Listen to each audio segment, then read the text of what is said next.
ada Bu Risma yang berintegritas, yang jujur, yang oleh Bahlil itu, silakan Bu Risma manggung juga, bikin aja mau suka-suka. Memangnya semua menteri, memangnya Bu Risma etikanya serendah seperti Bahlil itu?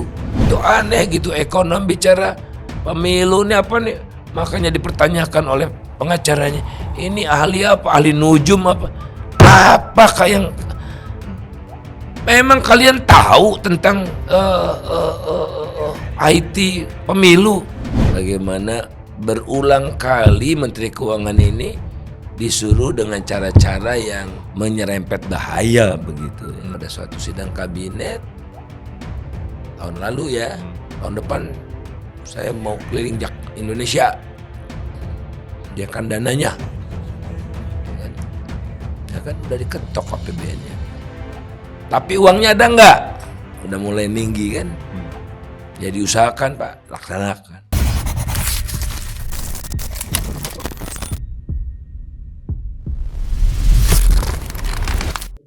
Halo Sobat DN, jumpa lagi dengan saya Kabul Indrawan dalam program Open Minded yang akan membuka cakrawala dan wawasan Sobat DN tentang isu-isu terkini. Dan kali ini kita akan membahas kesaksian ahli terkait kecurangan pemilu yang dihadirkan di Mahkamah Konstitusi Senin 1 April 2024 kemarin.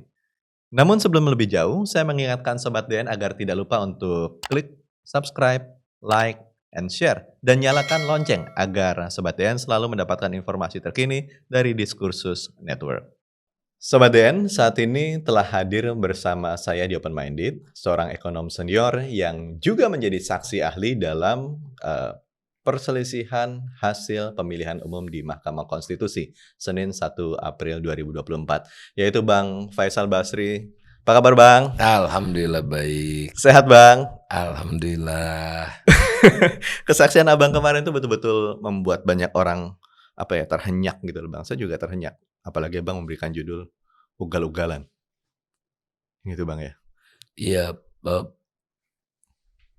gentong babi itu adalah praktik politik yang sudah ugal-ugalan. Jadi kalau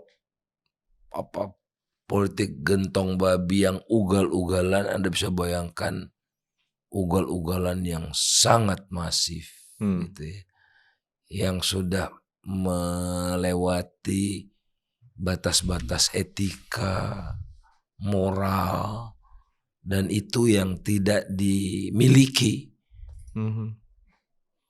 oleh mereka.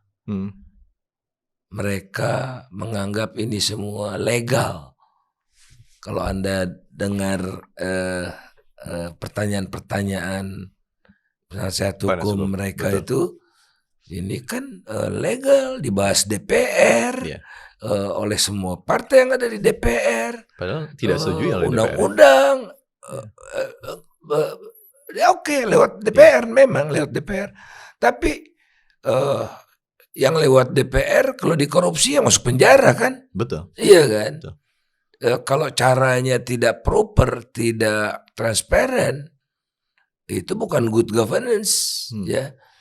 Jadi para penasihat hukum ini tidak punya standar etika dan moral yang memadai untuk menghadirkan kehidupan berbangsa dan bernegara yang sehat. Semua dibawa ke legal formal. Ada legal formal itu basisnya adalah etika dan moral. Jadi nggak ada moralnya untuk hari ini. Defisit sekali moral. kita. Defisit moral.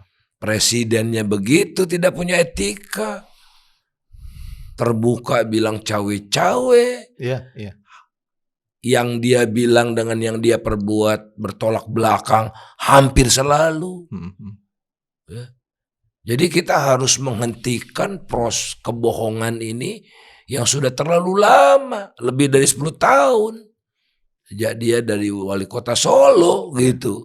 Kalau kita lacak, ini orang memang tidak punya integritas, tidak punya kejujuran, dan berbahaya sekali. Karena negara pun dia bisa jual ke Tiongkok misalnya. Untuk mewujudkan ambisi dia. Jadi kita harus lawan, cukup sudah. Ya, nasib bangsa ini tidak bisa dan tidak boleh ada di ujung tanduk suatu dinasti Jokowi gitu. Nggak bisa. Lantas orang ini tuh siapa sih? Dia tidak punya partai, dia bukan militer, dia bukan raja, tapi perilakunya seperti kuda bina, raja lalim, ya luar biasa. Harus kita lawan. Ya, kalau tidak kita diam saja, hancur negara ini segera.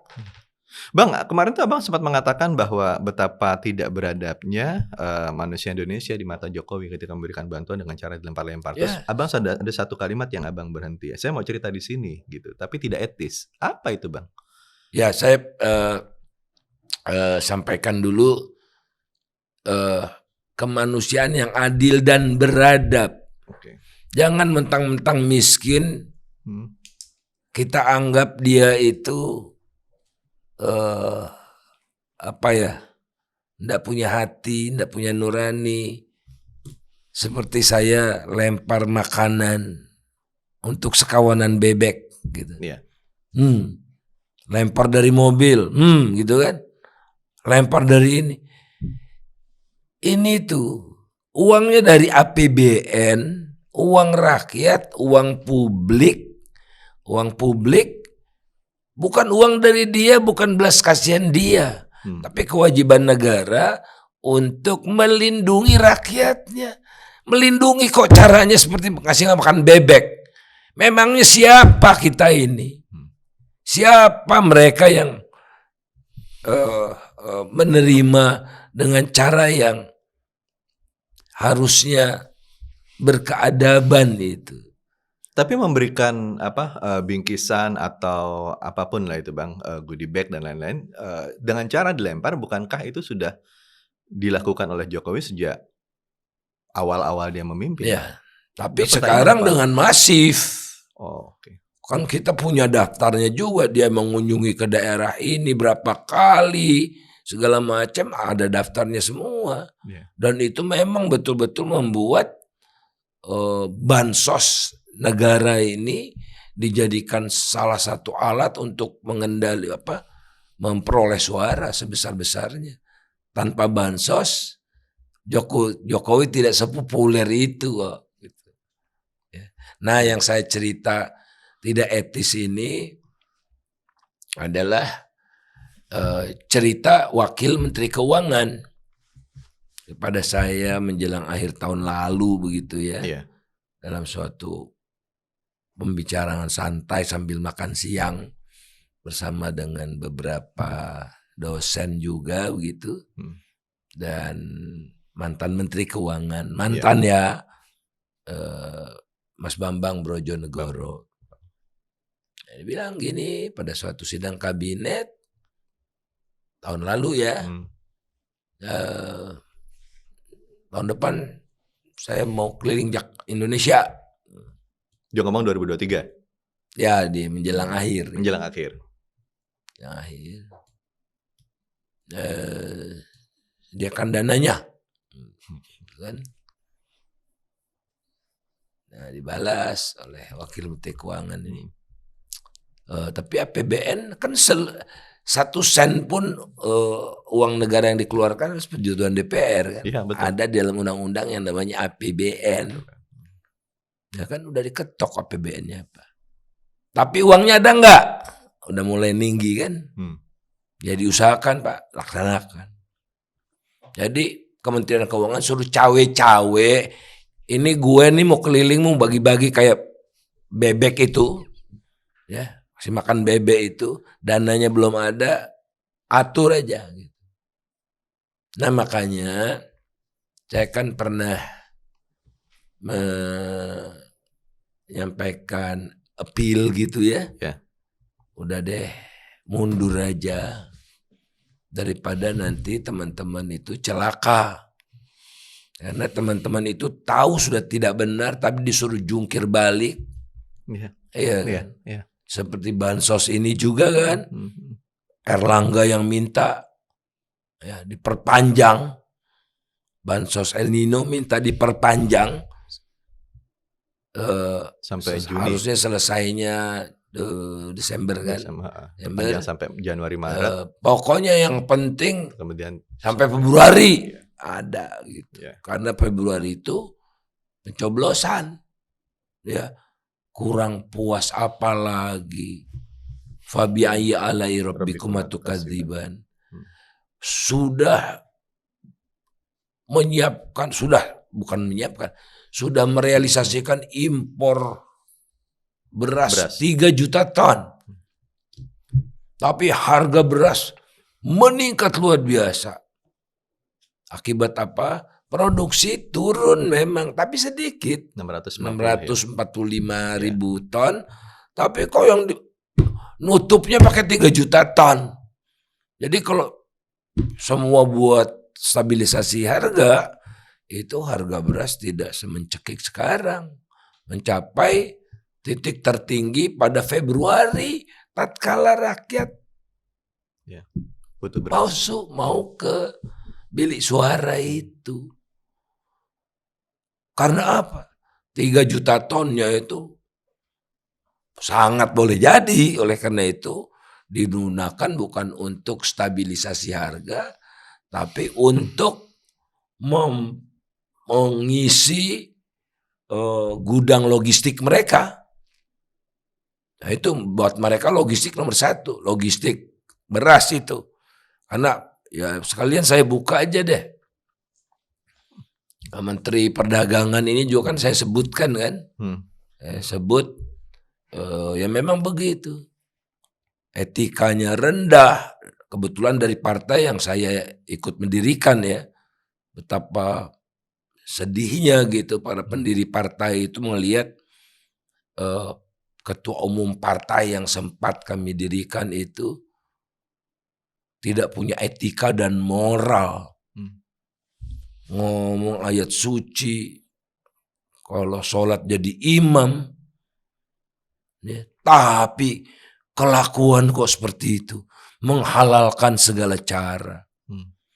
Jadi kita harus melawan ini, dekadensi moral ini, yang dilakukan masif dari atas sampai ke bawah. Yang tidak punya etika dan moral, tidak ada lagi basis-basis rasionalitas, semua ditabrak. Ya. Tapi di saat yang sama menunjukkan kesalehan formal yang luar biasa. Orang-orang seperti inilah yang lebih berbahaya dari musuh sejati kita. Karena itulah orang-orang yang masuk kategori munafik. Orang munafik itu lebih berbahaya bagi bangsa dan negara ini daripada musuh nyata kita. Karena apa yang ada di otak sama di hati mereka berbeda. Sampai pengacara-pengacaraan juga kan gitu. Jadi kita betul-betul krisis, apa istilahnya? Krisis defisit keadaban, moralitas, peradaban. Saya waktu itu pernah diminta sama Zulhas ini untuk ya balik ke PAN gitu ya, jadi caleg. Jangan khawatir, logistik udah penuh tuh di ruang rumah dinasnya. Loh, kita bicara berpolitik tuh bicara gagasan. Apa sih gagasan yang hendak engkau partai ini usung gitu? Ya. Tapi di awalnya logistik mau muntah saya terus terang. Mau muntah. Oh begini kalian ya. Jadi begitulah. Tapi Bang, nah ini mereka ini sekarang ada di dalam satu kubu, satu perahu. Semoga segera karam perahu mereka ini. Kemarin itu Bang Fit sempat mengatakan ini hal yang biasa dilakukan menjelang pemilu, namanya political budget cycle. Meskipun pada akhirnya secara ekonometri ini terbukti meningkatkan suara 6 sampai 66 sekian persen gitu Bang. Gimana menurut Abang? Iya, apa sih? landasan teorinya gitu yang digunakan oleh Dr. Fit berbasis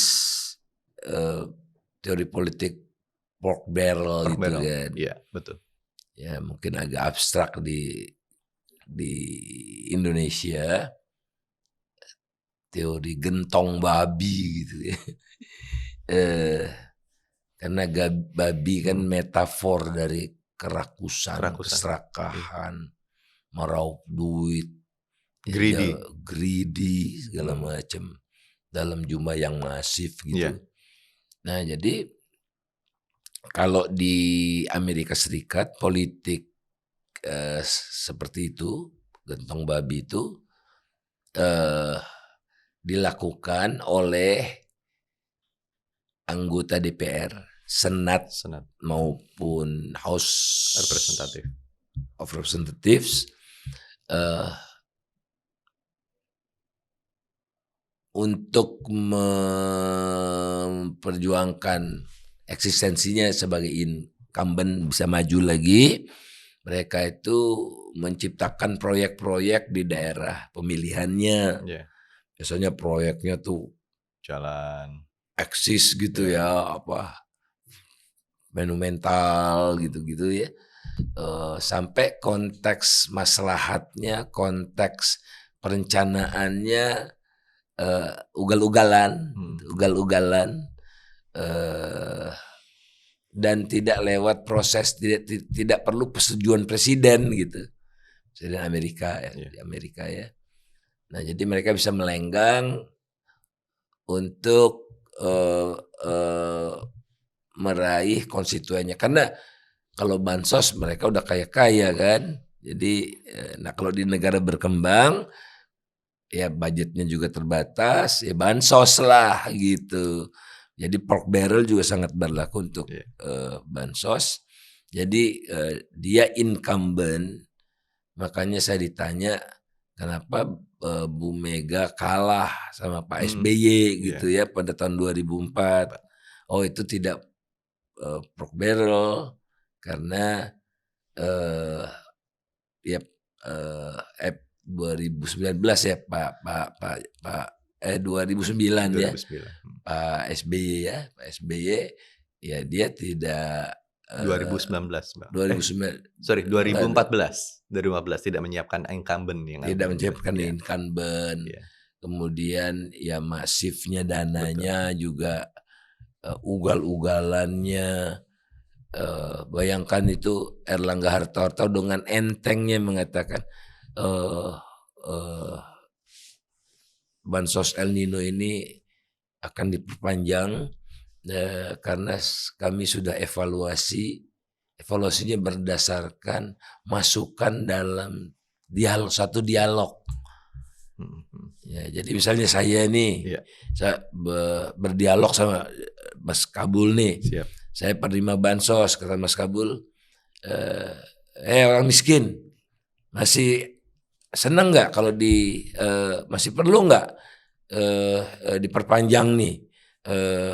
Ya hampir 99% bilang perlu lah. Ya. Begitulah Erlangga Hartarto itu, yang sebetulnya sih kasusnya banyak juga ya. Jadi ya kembali saya katakan ya gampang kok menilai orang track recordnya aja gitu. Ya begitulah. Oleh karena itu kembali kita harus lawan ya, dan momentumnya sudah di depan mata karena kerusakannya, kecurangannya, kezalimannya, kebohongannya sudah tidak mampu lagi tolerir, disangga oleh bangsa ini. Ya, enough is enough, cukup sudah. Saatnya kami kita menghimpun diri berbasis nurani untuk mengamankan pemilu mengamankan nasib bangsa ini yang sungguh sedang dalam kondisi yang sangat berbahaya. Tapi ada yang mengatakan itu nyaris tidak mungkin Bang, karena dia didukung oleh 58% rakyat Indonesia dalam pemilu kemarin. Yang artinya 58% itu adalah orang-orang yang setuju dengan situasi saat ini. Gimana Bang? Ya karena rakyat tidak tahu kelakuan busuk Pak Jokowi, kelakuan busuk para elit ini, cara-caranya, ya tidak tahu. Dan sekarang sedang dipertontonkan itu dengan gamblangnya di Mahkamah Konstitusi, ya ada panggung untuk membuka semua ini sampai ke tulang-tulang sumsumnya. Ya, oh gitu ya Jokowi, gitu kan. Oh beginilah rezim. Ya, kita tidak dalam konteks sektarian elektoral ya. Kita tidak mempermasalahkan Pak Prabowo enggak. Ya, enggak. Bang, kalau Pak Prabowo menang silakan gitu. Asal jujur. Asal jujur bener gitu caranya. Bang, ini Abang nyebut soal MK tadi, dipertontonkan di depan MK. Jumat nanti itu ada 4 menteri yang dihadirkan. Ada Pak Erlangga yang Abang sebut-sebut itu, kemudian Pak Muhadjir, Bu Sri Mulyani, dan Bu Tri Risma hari ini. Kira-kira menurut Abang, apa yang akan disampaikan mereka-mereka itu di... Mudah-mudahan mereka mengkonfirmasi sehingga meneguhkan hati para hakim Mahkamah Konstitusi. Kita berharap mereka bicara apa adanya. Ya. Tapi sebagai manusia, ya mereka juga punya pertimbangan-pertimbangan yang kita tahu, tapi ingat ada Bu Risma yang berintegritas, yang jujur, yang oleh Bahlil itu, silakan Bu Risma manggung juga, bikin aja mau suka-suka. Memangnya semua menteri, memangnya Bu Risma etikanya serendah seperti Bahlil itu? Kita masih punya Bu Risma, mudah-mudahan masih punya Bu Sri Mulyani ya. Kalau yang lain ya memang sudah tidak punya etika. Jadi harapannya di 2 menteri itu Bang? Bu Sri dan Bu Tri. Ya, tapi mereka tidak boleh berbohong kan, mereka disumpah loh. Sumpah. Besok sambar geledek tuh bisa jadi. Ya, sumpah loh. Dengan kitab suci. Sebagaimana saya juga disumpah kemarin, saya mengatakan sesuai dengan keahlian saya. Saya kebetulan ngajar ekonomi politik ya. Dan bagi mereka itu aneh gitu, ekonom bicara pemilu ini apa nih? Makanya dipertanyakan oleh pengacaranya, ini ahli apa? Ahli nujum apa? Apakah yang memang kalian tahu tentang IT pemilu? Ya, kalau di luar negeri itu pengacara itu harus punya basis S1-nya paling tidak. Kalau dia pengacara IT gitu ya. Lah, itulah. Dihancurkan dulu kalau bisa tuh integritas saksi-saksi yang diajukan itu. Ya ini nggak etika, nggak punya sertifikat, begitu. Padahal mereka yang nggak punya etika. Ya, sebagian ada yang tukang nyogok juga pernah dihukum juga kan. Ya. Bicara tentang etika dan moral.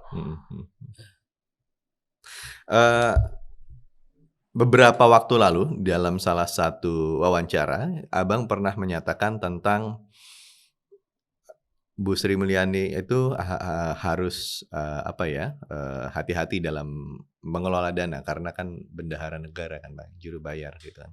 Kalau tidak bisa mendapatkan masalah gitu.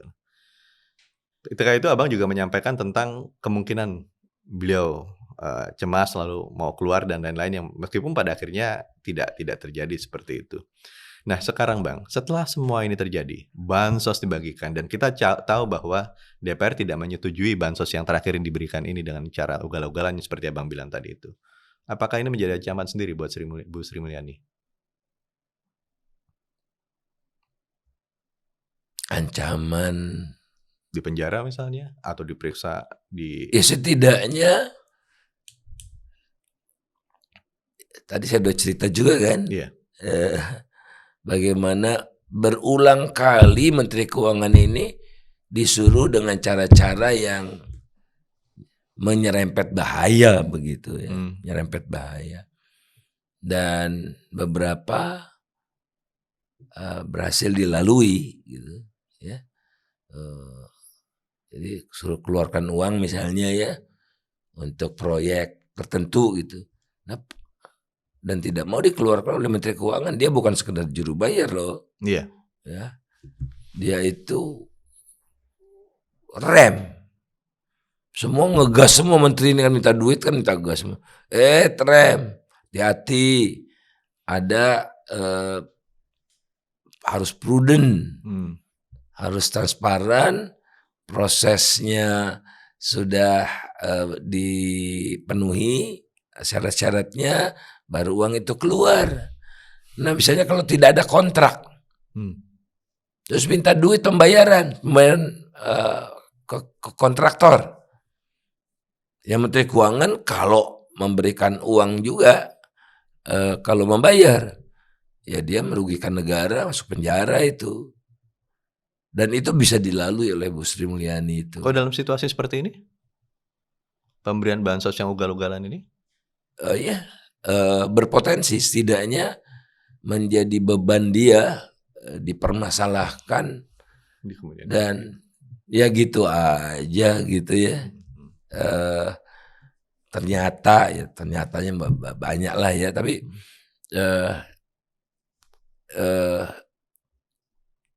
kalau kepentingan negara di atas segala-galanya,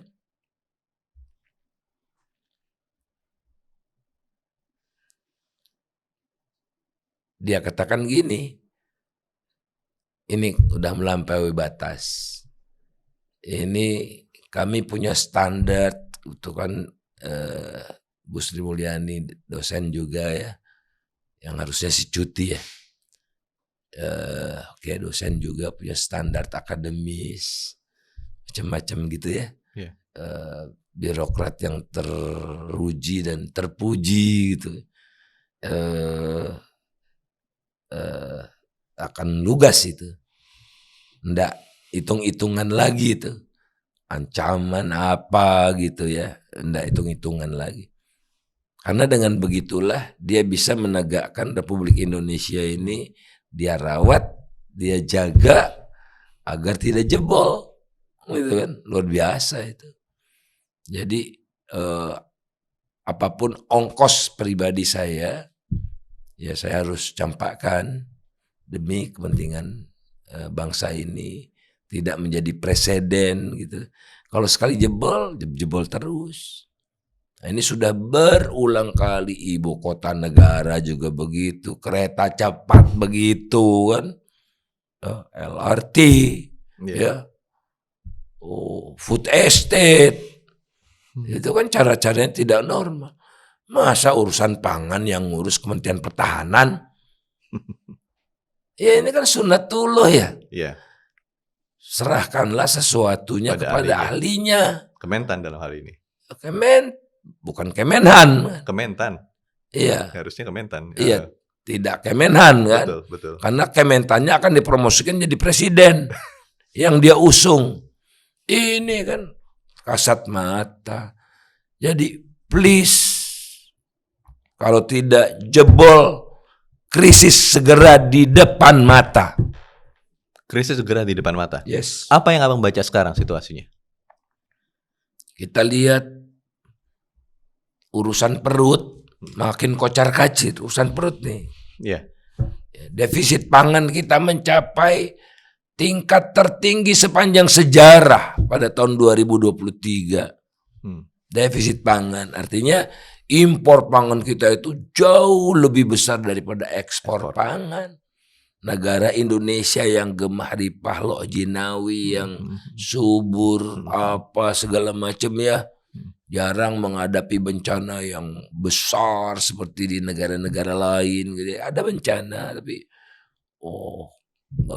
tidak semengerikan seperti yang terjadi di Filipina, Amerika Serikat. Alasannya karena El Nino, Bang? El Nino itu sudah mereda. Oke. Kalau El Nino serahkanlah ke BMKG dan ke BRIN yang bekerja, yang membackup BPS untuk memprediksi masa panen. Luas lahan selalu di atas 10 juta hektar. Ya turun dikit tapi selalu di atas 10 juta hektar. Produktivitas naik. Jadi bukannya turun Bang kemarin 30. 2023 nih. Ada 2023. Iya. Fokus karena urusannya kan El Nino kan. Betul. Produktivitas naik artinya kan cuaca juga mendukung kan.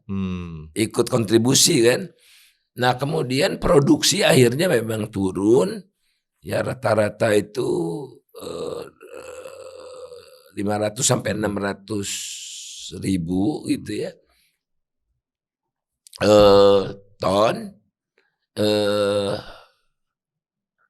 kok kemudian ada perkiraan aram ya, perkiraan produksi itu ya, juga tidak ada mengindikasikan bencana berskala nasional yang menyebabkan beras ini langka gitu ya, nggak ada. Tidak signifikan. Banjir juga jauh lebih kecil daripada 2021.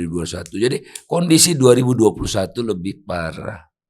Ada COVID pula, tapi tidak ada tuh bantuan El Nino. Jadi dicari-cari saja modus operandi bantuan sosial berwujud upacara itu, bagi-bagi upacara. Karena secara teoritis bansos, peningkatan anggaran bansos saja sudah meningkatkan kan, elektabilitas, ditambah lagi dengan kalau sosoknya hadir, makanya ada Erlangga Hartarto, Bahlil, Zulkifli Hasan, ini yang paling vulgar nih 3 ini, yang lain-lain juga melakukan hal yang sama. Kalau enggak barangkali bisa di reshuffle, ya kan? Bisa di reshuffle atau dicari salahnya lah, ada macam-macamnya gitu. Jokowi juga secara vulgar menerapkan politik sandera itu kan. Ini ada salah kalian kasusnya begitu. Jadi memang ternyata ironisnya bangsa ini, mudah-mudahan ini jadi pembelajaran untuk tidak lagi memberikan ruang sedikit pun bagi kemunculan Jokowi baru, Fir'aun baru, pengabdi dunia baru ya, yang mengutamakan kepentingan jangka pendek, pragmatisme dan sebagainya ini. Ya. Dengan cara apa? Lawan dan tidak boleh terjadi lagi. Kalau tidak, semakin dekatlah azab Tuhan yang amat pedih itu akan turun. Ya. Tidak hanya kepada orang-orang begundal itu, ya, tetapi juga kepada orang-orang baik yang tidak berbuat apa-apa. Hanya mendiamkan saja.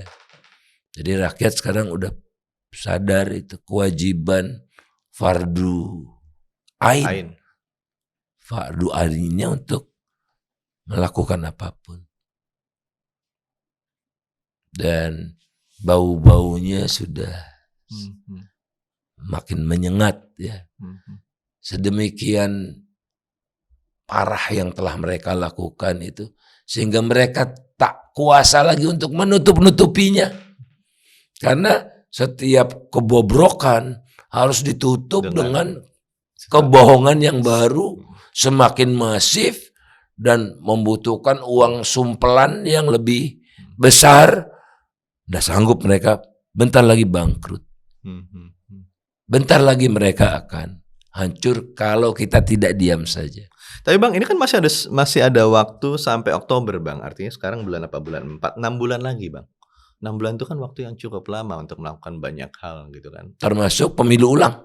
Termasuk pemilu ulang. Ya. Menurut Abang memang sebaiknya dilakukan pemilu ulang atau apapun ya, kalau kita lihat itu kan harusnya kan sudah didiskualifikasi sejak awal. Tapi semua dibekep semua ini kan. Ya. KPU-nya melakukan kesalahan fatal sejak awal, Mahkamah Konstitusinya gitu. Bukan Mahkamah Konstitusi ya. Si pamannya Gibran ini gitu ya. Syukur Mahkamah Konstitusi masih ada beberapa yang berintegritas gitu ya, yang luar biasa menurut saya. Jangan biarkan juga mereka sendiri. Ya, mereka bisa aja melawan itu, melakukan intimidasi atau apa. Jangan biarkan mereka berjuang di Mahkamah Konstitusi sendiri. Itu kan artinya Bang, mereka. Dalam waktu 6 bulan ini apapun masih bisa terjadi pada banyak orang, termasuk pada, mohon maaf, pada diri Abang sendiri. Abang nggak takut berbicara sedemikian terbukanya, vokalnya? Saya lebih takut azab Allah Subhanahu wa Ta'ala itu. Ya, fardu ain saya selesai gitu. Setidaknya saya sudah menyampaikan. Semua ada datanya. Yang lebih mengerikan lagi, saya mencari cara bagaimana membawa Jokowi ke Mahkamah Rakyat juga. Ya, karena Mahkamah Rakyat itu apa bentuknya Bang? Ya karena saya mau ngadu ke siapa nih? Jokowi melakukan kebijakan yang merugikan negara, coba bayangkan. Yang merugikan negara ribuan triliun. Makanya orang miskinnya masih banyak. Bikin kebijakan dan dia berbohong di depan publik mengatakan dapat cuan Indonesia. Dan saya udah katakan itu. Pak Jokowi sudah berulang kali berbohong di depan publik. Bahkan di saat pidato kenegaraan. Ya. Cuan dia bilang. Padahal Indonesia merugi luar biasa. Dialah yang menciptakan bencana sehingga harga minyak goreng tidak karu-karuan dan langka waktu itu. Karena waktu itu saya diminta oleh Kejaksaan Agung untuk jadi saksi pemerintah. Saya bilang yang paling banyak merugikan negara adalah Jokowi. Saya buktikan. Nih, saya bilang gini. Jadi saya tidak dalam posisi membela negara karena harusnya yang tersangka yang paling banyak merugikan negara itu bukan Lin Chiwe dan siapa, tapi Joko Widodo. Bisa saya buktikan insya Allah. Seperti Dr. Fit, Bang Fit mengutarakan di Mahkamah Konstitusi kemarin dan luar biasa buzzernya banyak sekali, penyerangnya gitu ya, tidak lagi, bahkan ada ekonom juga ya yang mengatakan, tapi ekonom partisan yang mengatakan bahwa ini dijadikan kajian S1 saja tidak pantas gitu. Loh, ayo kita mencari kebenaran yang hakiki gitu. Ada forumnya gitu, jangan ngerasa paling hebat sendiri. Gitu ya. Seolah-olah ekonometri itu udah kejauhan ngurus-ngurus politik. Bukan itu. Fit Adrison itu tidak mau dibayar, motif uangnya ndak ada, tidak partisan dia. Kalau dia membela siapapun, ya angkanya sama. Dan tidak seperti lembaga-lembaga survei yang tidak mau membuka datanya. Siapapun yang mau melakukan kajian dengan data-data yang sama untuk membuktikan hasilnya bertolak belakang atau sama, itu Dr. Fit Adrison membuka akses siapapun untuk menggunakan data yang dia pakai dalam kajian ini. Dan itu bisa dipertanggungjawabkan secara ilmiah ya Bang ya? Oh sangat bisa. Makanya itulah dipertanggungjawabkan secara ilmiah, artinya antara lain juga membuka akses untuk pihak manapun menguji dengan data yang sama. Menguji dengan data yang sama. Ya, terbuka. Open access kalau sekarang istilahnya ya. Tidak ada yang tutupi. Coba kalau lembaga survei yang biayai Bung Fit pro bono ya, ada nggak kira-kira lembaga survei yang pro bono? Ada mungkin ada, tapi kebanyakan enggak lah. Satu di antara sejuta barangkali ya. Nah, yang bayarin aja enggak semua ya. Yang saya dengar itu yang terbuka cuman Kang EF tuh ya. Oh ini saya dari PKB dananya gitu-gitu ya. Yang lain dari siapa nggak tahu. Tapi pertanggungjawaban publiknya tidak ada. Oke. Ingat ya. Kalau data kalian juga harus open access. Berarti dengan kata lain Abang mau mengatakan bahwa lembaga survei yang saat ini juga terlibat dalam proses kecurangan pemilu? Sangat terlibat. Tidak semua ya. Sekali lagi saya tidak menggeneralisir. Tidak semua. Indikasinya apa Bang? Ya. Indikasinya apa? Indikasinya. Apakah hasil survei mereka yang sebelumnya menunjukkan nggak bakalan sampai 50%, kemudian? Ya ada pattern-pattern tertentu. Kemudian saya juga pernah melakukan bukan saya yang melakukan ya. Saya waktu itu ombudsman di salah satu media terbesar di Indonesia. Kemudian kita ingin tahu kredibilitas media ini seperti apa. Litbangnya kita libatkan gitu untuk membuat derajat akurasi dari lembaga-lembaga survei ini dalam pemilu 2019. Kelihatan yang paling kredibel, yang tidak gitu kan. Yang ucapannya apa macam-macamnya begitulah. Ya jadi masih jauh lah gitu. Tapi 2019, 2024 kan lembaga surveinya itu aja Bang. Ya. Ya itu juga kan. Ya memang. Lembaga survei yang ada yang mengumumkan dari mana datanya gitu kan. Masih ingatlah kita ya. Apa yang berbasis di kampus lagi. Basisnya kampus gitu. Walaupun kampusnya tidak ikut apa-apa gitu ya. Jadi inilah momentum hidup matinya Indonesia ini, rohnya ya. Kalau ini kita kalah, langkah berikutnya yang mereka lakukan apa? Menguasai pilkada bentar lagi. Dengan cara yang sama juga. Nah, tatkala itulah mungkin rakyat itu muak dan Indonesia memasuki fase yang saya sebut sebagai stroke ketiga. Stroke berat ketiga. Stroke berat pertama kan 65 ya. Stroke kedua 98. Nah ini kalau stroke ketiga ini biasanya udah susah ditolong. Biasanya mati malah Bang. Ya nggak bisa ditolong. Lebih halus lah gitu, nggak bisa ditolong. Loh kalau kayak gitu Indonesia bisa nggak ditolong dong Bang? Nggak tertolong negeri ini. Kan saya bicara sama yang lain-lain ini, daerah juga ngerasa dimanfaatkan kan, dijadikan boneka, enak aja memperluas wilayah untuk kepentingan mempermudah 2 periode, satu putaran begitu kan, luar biasa kan.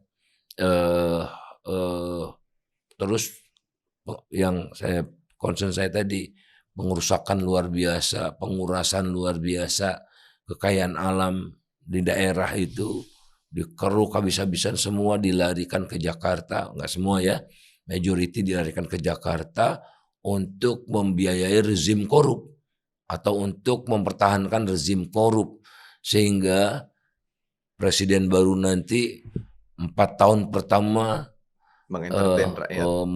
mengentertain penyandang dana. Penyandang dana malah ya.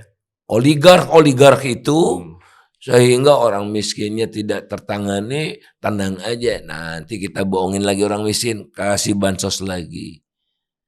Jadi ini juga kan demokrasi yang buruk di bukan artikel ya, tulisan saya untuk Mahkamah Konstitusi saya sampaikan ini ancaman buat demokrasi, mengindikasikan politisi yang berhasil itu hura-hura dengan pengusaha, oligarki segala macam ya, menguras kekayaan alam makin masif gitu, sehingga mereka punya kekuatan yang mengatakan gini tuh dengan angkuhnya, Boy Thohir namanya itu kan. 30%. Kami ini kelompok yang menguasai sepertiga kekuatan ekonomi, siap memenangkan nomor 02 satu putaran. Nah, itulah hasilnya itu. Jadi negara oligarki yang kental sekali gitu ya. Apa kita biarkan? Nyata-nyata dia ngajak perang kita kan. Dan mereka inginkan benefit yang Pak Jokowi tidak melaksanakan Undang-Undang Dasar 45.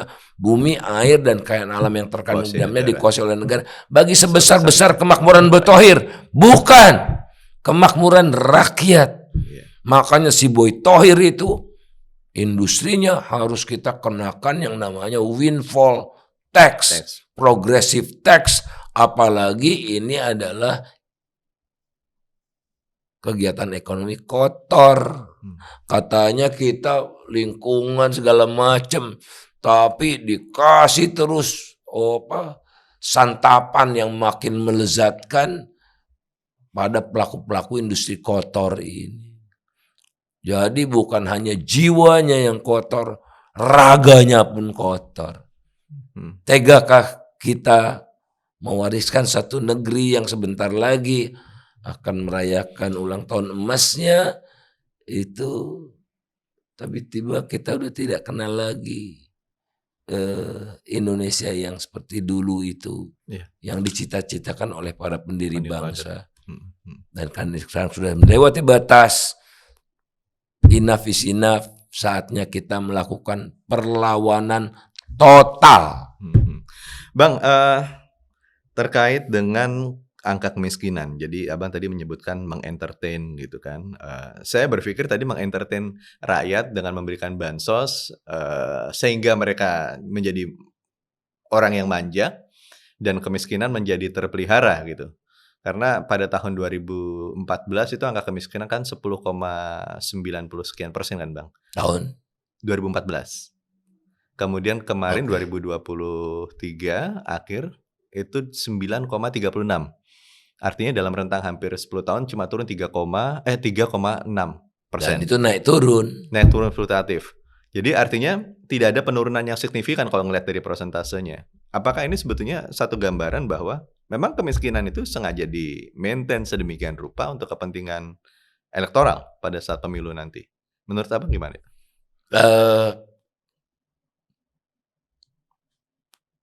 Sebetulnya program pemberantasan kemiskinan ini makin baik ya. Harus kita akui. Tidak di era Jokowi saja, udah mulai dilaksanakan zaman era Pak SBY juga, PKH misalnya. Jadi dikasih dana, bukan dikasih ya, disalurkan dana buat keluarga rentan, keluarga miskin untuk meningkatkan harkat dan martabatnya dengan upaya yang didukung oleh negara. Misalnya kalian itu nanti anak-anak kalian harus kalian kasih susu, disusui, maka kalau nyusui kalian nggak bisa kerja lagi, negara mengganti. Anak-anak yang di jalanan menopang nafkah orang tuanya itu tidak lagi di jalanan tapi sekolah, orang tuanya turun pendapatannya kan, keluarga itu turun pendapatannya. Nah ini program itu makin baik. Nah namun itu dia tadi, program yang makin baik ini dengan cepat bisa disapu bersih oleh kerusakan yang dilakukan oleh Jokowi. Misalnya apa? Omnibus Law. Cipta Kerja. Ya. Direndahkan, kan tugas negara itu memberdayakan yang lemah. Ini memberdayakan yang sudah kuat, yang lemah dilemahkan. Hak-hak rakyat terhadap tanah, rempang kita lihat dengan mudahnya gitu saja ya, untuk Tommy Winata. Ini apaan gitu. Mereka punya sejarah, mereka punya budaya, mereka punya aspek sosiologis dan sebagainya.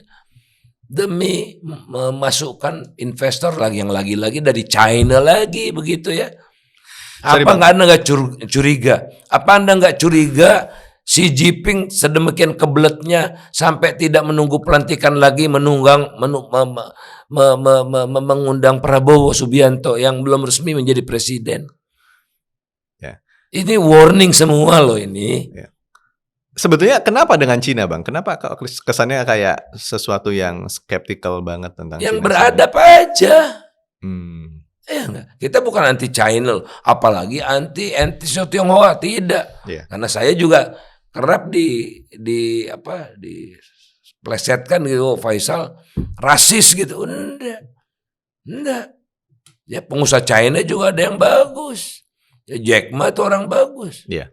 Makanya dimusuhi oleh Xi Jinping kan. Nah, ingat China bagaimanapun negara otoritarian ya, yang menindas rakyatnya sendiri, Rohingya, masa kita nggak Xi Jinping ya, kita nggak ingat gitu kan. Jadi ingat loh, air itu agak susah bertemu dengan minyak. Ya minyak sama minyak, air dengan air. Bisa. Nah ini ada di perspektif psikologi. Nanti coba kalau saya buktikan ya. Jadi kebijakan nikel ini, hilirisasi nikel ini, kata Jokowi cuannya 500 sekian triliun itu, sepeser pun tidak ada. Bahkan minus. Kita bikin kebijakan ya yang mengakibatkan kerugian pada Republik Indonesia. Itu ada datanya, Bang? Oh ada semua, nanti kita sendiri lah. Saya lagi bagaimana ya, class action, tapi kalau sendiri bukan class action namanya ya. Ya betul. Ya, untuk menunjukkan bahwa yang karena saya benci Jokowi secara pribadi? Tidak. Saya diundang anaknya menikah di Solo, saya datang dengan istri juga. Bukan itu. Oh karena Faisal nggak dipilih jadi menteri. Ya Allah, nggak pernah cita-cita jadi menteri gitu kan. Oh nggak jadi komisaris BUMN. Dari zaman Pak Harto saya ditawarkan terus. Ya saksinya bisa saya tunjukkan satu-satu gitu. Saya menolak terus. Jadi CV saya bersih dari pernah jadi komisaris perusahaan BUMN maupun swasta, bersih. Bang, sorry, kita kembali lagi ke Mahkamah Konstitusi. Ini nanti tanggal 5 ya Bang ya, hari Jumat itu yang saya bilang tadi itu akan jadi sesuatu yang moment of truth. Gitu kan Bang, karena 4 tadi menteri itu dipanggil. Kalau Abang jadi hakim MK, kira-kira apa yang Abang mau tanyakan sama Bu Sri Mulyani dan Bu Tri Risma hari ini?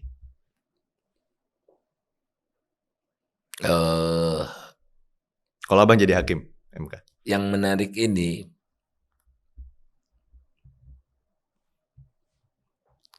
dalam keterangan ketua mahkamah, ketua majelis,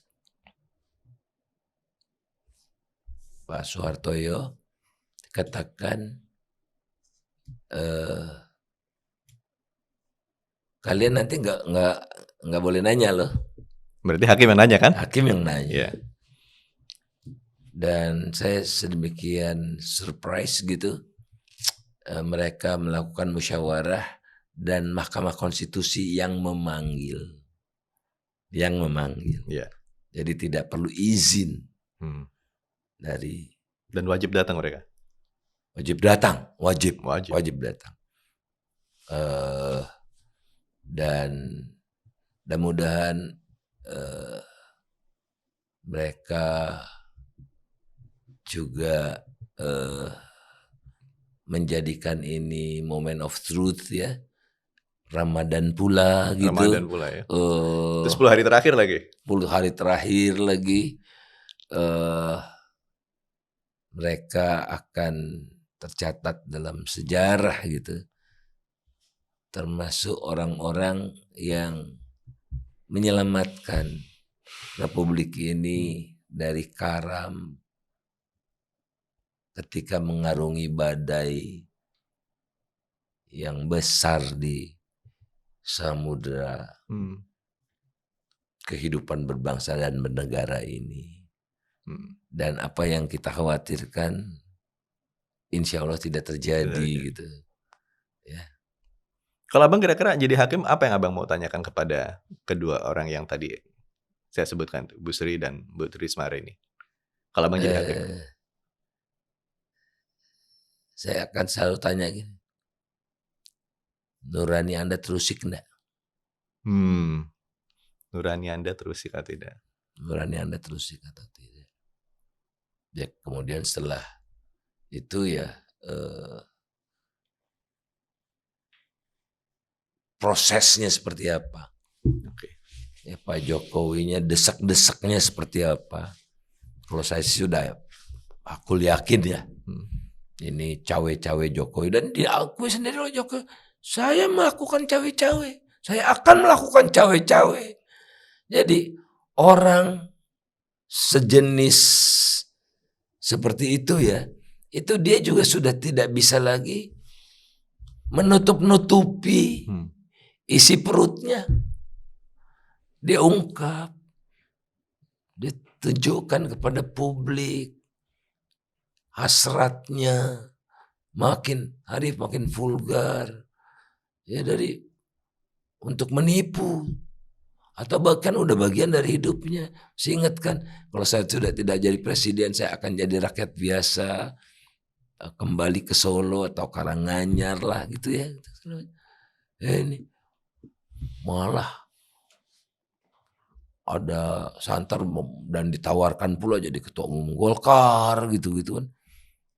Jadi ada doa kan, ya Allah masukkanlah aku dengan cara yang benar, keluarkan pula aku dengan cara yang benar. Pak Jokowi ini nah Jokowi ini karena masuknya salah, dia muter-muter nggak tahu cara keluarnya bagaimana. Bingung cara keluarnya. Kecuali kita dorong dia untuk keluar gitu, untuk menyelamatkan bahtera Republik Indonesia ini. Dia dirinya sendiri udah bisa keluar. Dia udah di pusaran kebohongan, kezoliman itu yang kian hari kian berputar kencang gitu, menyedot dia tuh ke bawah gitu ya, pusat itu. Dan kita pastikan rakyat tidak terbawa oleh tersedotnya Jokowi itu. Jadi kita yang kewajiban kita untuk menyelamatkan bangsa ini agar kita tidak tenggelam bersama-sama dengan rezim yang zalim ini. Zalim ya. Satu pertanyaan saya yang terakhir nih Bang, sebetulnya ekspektasinya Abang dari sidang PHPU di MK ini apa Bang? Apa ekspektasi? Tidak banyak ekspektasi, tapi ini buat saya sesuatu yang luar biasa, pembelajaran bagi publik ya, untuk menunjukkan siapa sosok Jokowi sebenarnya, Siapa penguasa-penguasa yang lalim, pengusaha yang berkelindan dengan pengusaha itu udah kelihatan semua di situ nanti, ya. Panggungnya makin disibakkan. Artinya alam Indonesia ini udah nggak sanggup lagi gitu. Ya Allah, beban saya nih, kata bumi Indonesia ini, saya udah nggak kuat lagi nih menopang orang-orang bejat ini gitu. Orang-orang yang tidak punya etika dan moral lagi gitu. Udah muak saya, mau muntah nih saya, kata alam Indonesia itu. Ya. Nah oleh karena itulah meningkatkan kesadaran publik itu. Dan boleh jadi kita akan melewati insya Allah sebentar gitu ya, masa kegelapan dulu, karena mentari Mas. Ya. Besok pagi akan datang lagi menerangi bumi, ya, menyinari bumi. Tapi dia baru datang setelah dia melewati kelamnya malam. Gitu. Jadi tidak mungkin tiba-tiba apapun cuaca hari ini, mendung seperti apapun, besok mentari akan kembali. Dan mungkin lebih cerah lagi. Ya mungkin. Baik. Terima kasih Bang Faisal. Sami-sami. Sobat DN, demikianlah perbincangan yang menarik kita antara saya dengan ekonom senior, seorang guru saya juga, Bang Faisal Basri. Dan banyak hal yang terjadi di negeri ini yang terkait dengan krisis etika rupanya. Kemudian bansos yang memang sudah dijelaskan tadi betapa ugal-ugalannya hanya untuk kepentingan elektoral, dan ternyata tidak mengentaskan kemiskinan secara hakiki pada akhirnya. Sobat DN, demikianlah perbincangan menarik dengan Bang Faisal Basri. Jangan lupa kami masih memiliki beberapa program lain yang tidak kalah menarik. Di antaranya adalah Bang Eksnapi, Mimbar Bebas, dan Setirin Aja. Ikuti terus channel kami di Diskursus Network. Sampai jumpa di lain kesempatan. Assalamualaikum warahmatullahi wabarakatuh.